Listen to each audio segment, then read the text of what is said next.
I got started in affiliate marketing in the year 1998 and I made money in 2000. So yes, it took 2 years. It's hardly anything to write home about, but along the way I learned my lessons, and there are 5 lessons I want to share with you today, which are probably the most important ones. Lesson 1 is one it took me a while to learn. In fact, when I started out, it was 1998, and I only made money with this one in 2010, so 12 years. And it's a simple lesson, in fact. It's not about me, it's about you, the reader.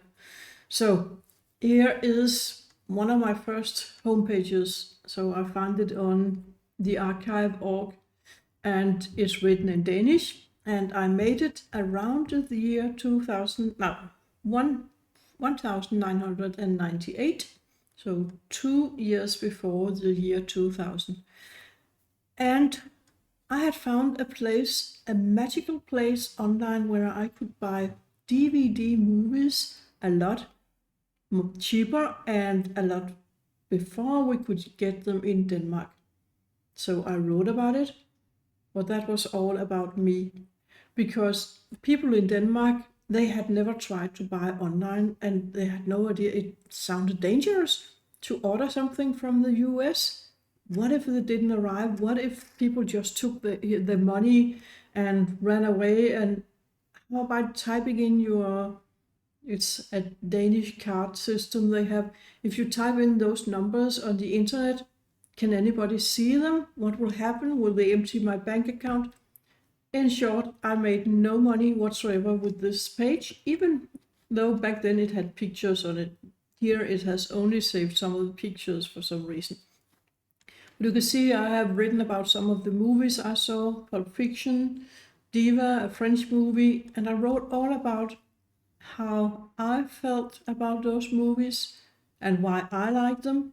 I didn't share anything for the reader. That was the first lesson I learned. It's not about me, it's about you, the reader. The second reason I learned, it was also in 2010, and it was actually because of the same marketer who taught me this, because she taught a book, I think it was a book, yes, a book about how to make money with Amazon links. And that was the first time I made money with Amazon links. She also told affiliates that we should mail more than once about this product, which I did. I must have mailed for more than a week, which meant that even with my tiny list back then, I ended up between the 5 first on her leaderboard. That means 5 of her most selling affiliates. That's where I found myself. And that was only because of this very important lesson: once is not enough. So if you post something on a blog, for example, like I have here, then people may do a search and they may arrive here and they may see it and they say, yeah, very interesting, and then leave again. Once is not enough. They need to see it several times. So that means if you have it on a blog, you need to send the same traffic to it several times. You can do that through Pinterest or through your emails. I have the best results of all through my email list, that's for sure. And I rarely send out an email for an offer only once. I can do that in some cases if I see that this offer isn't selling. Otherwise, I know it takes more than one encounter before people buy. The third very important lesson I learned over the years was that I am not my market. You are not your market. For example, you may see something and think, oh, that's way out of my league, it's way too expensive, I would never buy this, and then shy away from telling others about it, and that would be a big mistake. Now here's an offer I actually own, and I also make an awesome bonus about it, but more about that later. But this is quite pricey. I think I paid around 600 or 700 back in 2018, I think. And it was something I had to think about. But today I know that other people, for them, it's just a grab in the pocket, and they can see why this is a good idea because they will save money on monthly subscriptions, etc. So I'm not my market, you're not your market, your customer or your subscriber is. The fourth very important lesson I learned came in two ways, in fact. So sometimes when you got started, after you got started as an affiliate, vendors will contact you and say, I have this offer, do you want to promote it? It's really good. And you take a look and you find that, yeah, it's pretty good. It's not something you would buy yourself, perhaps, but yeah, it's good. And you can see how it would be a good fit for your list. So you say, yeah, let me promote this. But you have your doubts inside yourself. You're not really sure, you're not very passionate about it because this is not something you would buy for yourself, and you know that. When you write about it or make a video about it, this will come through. I've seen it so many times. I thought, this is perfect for my list. I know they'll love this. Even though I wouldn't buy it, I know they will love it. Nope, they didn't. Nobody bought. And that's rare, but it happens.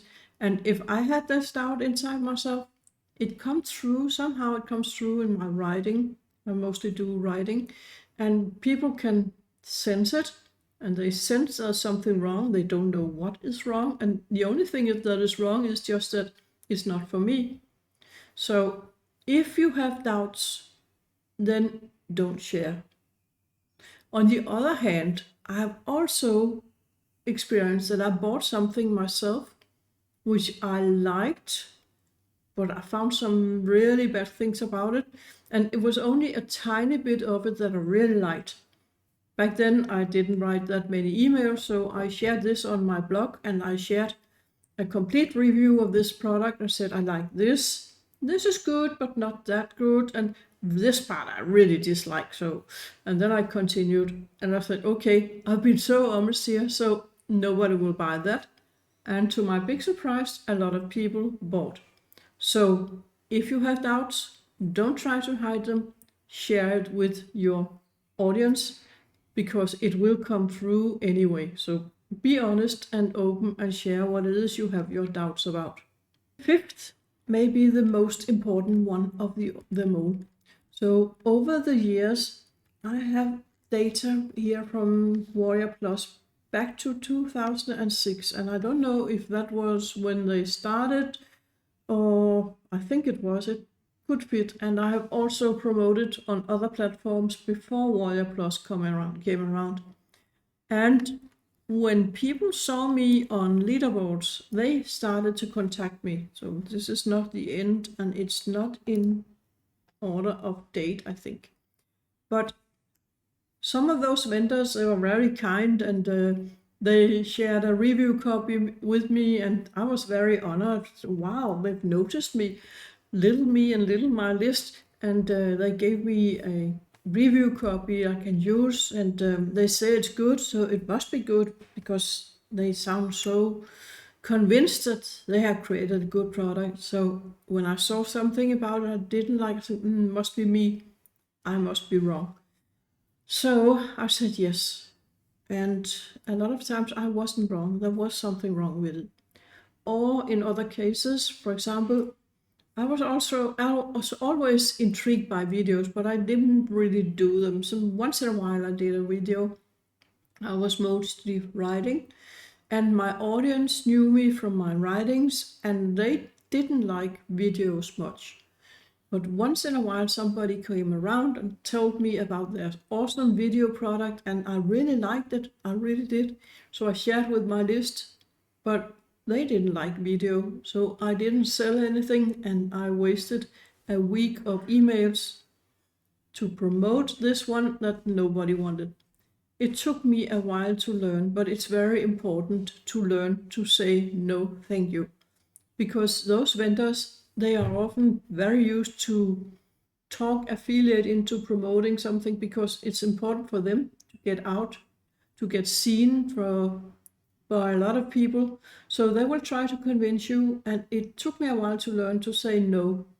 They will say, but it's a good offer and you get 100% commission and it's awesome. And I had to say, yes, I can see how it's awesome, but my list doesn't want video, so it won't help me that your product is good.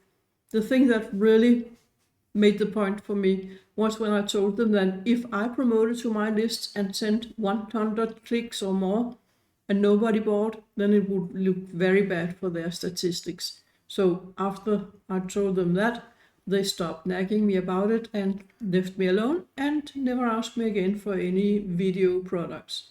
That's just an example. You have to know your list and see what they like and what they don't like, but don't be afraid to say no. In fact, you should learn to say no. Those are the 5 most important lessons I've learned over the years, and they took me years to learn. The first one of them only 2 years, but some of them 12 years or more. So go ahead, start using them today so you won't waste your time just like I did.